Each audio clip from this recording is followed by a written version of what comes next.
My memories of Crystal Beach. Long ago and far away is a place called Crystal Beach Park. There is now a place called Crystal Shores Apartments there. The Key Bank and the BP station are now on Liberty Avenue. Across the street is the South Shore Shopping Center. Try saying that fast 10 times. But once upon a time, there was a wonderful amusement park, for me anyway, and it rivaled Euclid Beach and Cedar Point. Can you imagine that? I could smell the place, I can hear it, and I can see it in my memory. What kid wouldn't? Wow.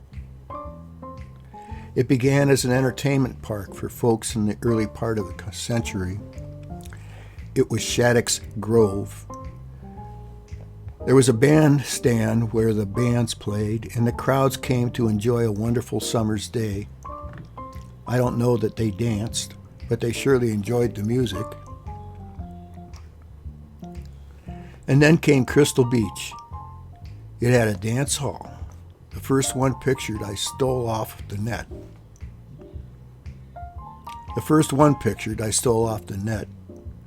That particular hall was situated near the back of the park. I'm always infatuated with these old photographs. I look at the people and the places and imagine the sounds, scents, and actions of the folks pictured. That dance hall burned to the ground.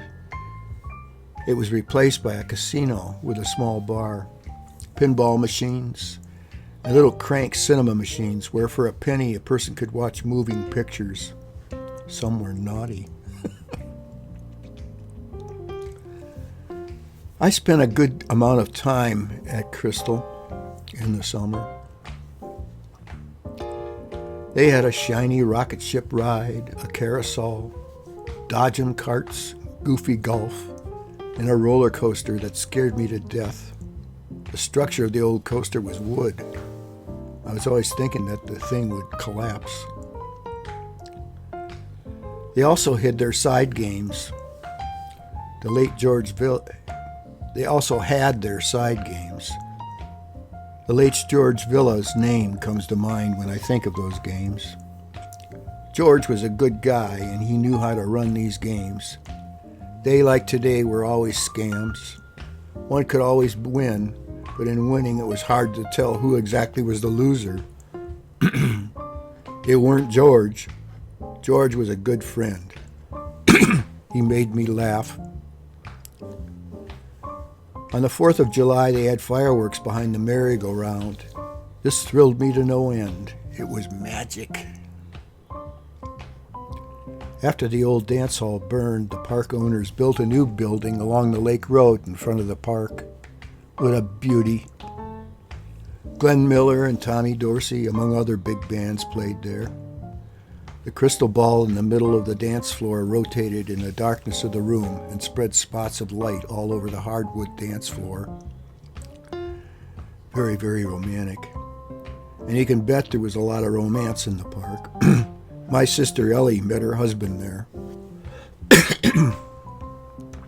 This was also a place for political gatherings.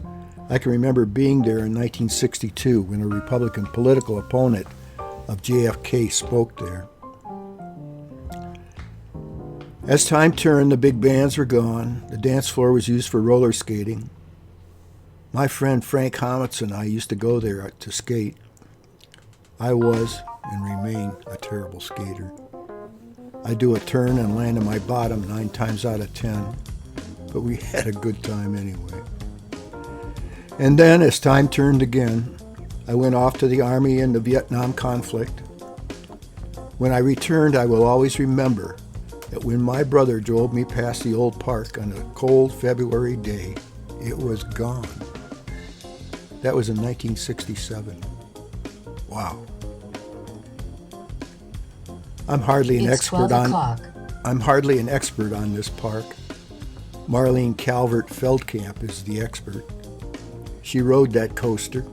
I wouldn't touch with my little toe. She lived in the big house out front.